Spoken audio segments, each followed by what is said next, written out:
ആ കാലഘട്ടത്തിൽ കേരളത്തിൽ ജീവിച്ചിരുന്ന പ്രഗത്ഭരായ മാഹിരീങ്ങളാകുന്ന മുഹഖിഖീങ്ങളാകുന്ന ഉലമാ രണ്ട് ചേരിയിൽ അണിനിരന്നുകൊണ്ട് ഒരുപാട് വാദങ്ങളും പ്രതിവാദങ്ങളും ഫത്വകളും ലഘുലേഖകളും പ്രസിദ്ധീകരണങ്ങളും വാദങ്ങളും സംവാദങ്ങളും ഈ വിഷയത്തിൽ അന്ന് കേരളത്തിൽ പ്രത്യേകിച്ച് മലബാറിൻ്റെ പല ഭാഗത്തും ഈ വിഷയം അധികരിച്ച് അന്ന് നടന്നിട്ടുണ്ട്.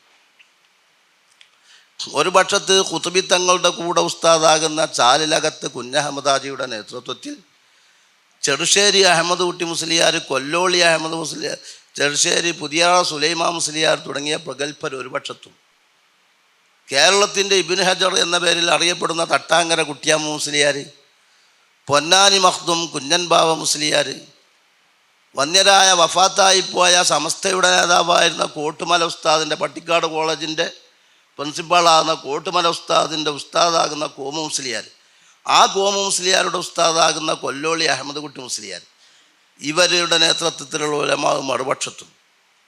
അങ്ങനെ പ്രധാനപ്പെട്ട ഉലമാക്കളൊക്കെ രണ്ട് ചേരിയിലായി തിരിഞ്ഞ് കേരളത്തിൽ പ്രത്യേകിച്ച് മലബാറിൻ്റെ പല ഭാഗത്തും ഈ ചർച്ച ഒരുപാട് വിപ്ലവങ്ങൾ സൃഷ്ടിച്ചു.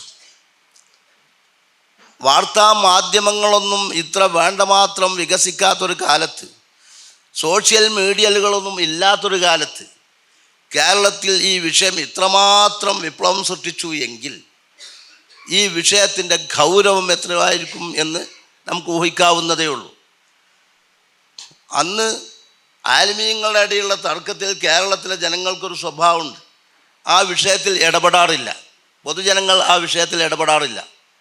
ഇതിന് ഏറ്റവും വലിയ തെളിവാണല്ലോ അടുത്ത കാലത്ത് കേരളത്തിലുണ്ടായ ആലിമീങ്ങളുടെ ഇടയിലുള്ള വലിയൊരു അഭിപ്രായ വ്യത്യാസമാണല്ലോ ഖുർആൻ പരിഭാഷയുമായിട്ട് ബന്ധപ്പെട്ടത്.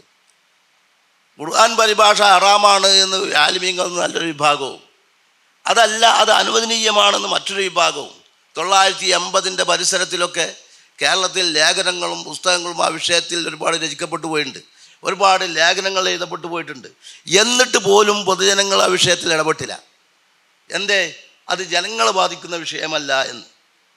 അതേ സമയത്ത് ഐനുൽ ഖിബില ജിഹത്തുൽ ഖിബില തർക്കം 910, 913, 20-ാം നൂറ്റാണ്ടിൻ്റെ ആദ്യ 10 കേരളത്തിൽ ഉണ്ടായപ്പോൾ അന്നത്തെ പൊതുജനങ്ങൾ അതിൽ ഇടപെടാൻ നിർബന്ധിതരായി.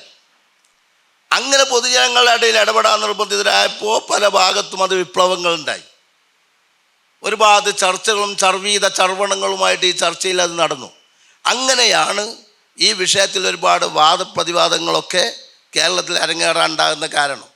ഈ സംവാദങ്ങളുടെ ചരിത്രം പരിശോധിച്ചാൽ നമുക്ക് കാണാം, ജനങ്ങളെ ഇടപെട്ട് പൊന്നാനി മഅൂനത്തുൽ ഇസ്ലാം സഭയെ ഇടപെടുത്തിയിട്ടാണ് ഈ ആലിമീങ്ങളെ മുഴുവനും ഒരു മേശക്കിരുന്ന് ചർച്ചയ്ക്ക് തയ്യാറാക്കിയത്. അപ്പോൾ ജനങ്ങൾ ഇടപെട്ട, ജനങ്ങളുടെ ഇടയിൽ വിപ്ലവം സൃഷ്ടിച്ചൊരു വിഷയമാണ് ഐനുൽ ഖിബില ജിഹത്തുൽ ഖിബില തർക്കം.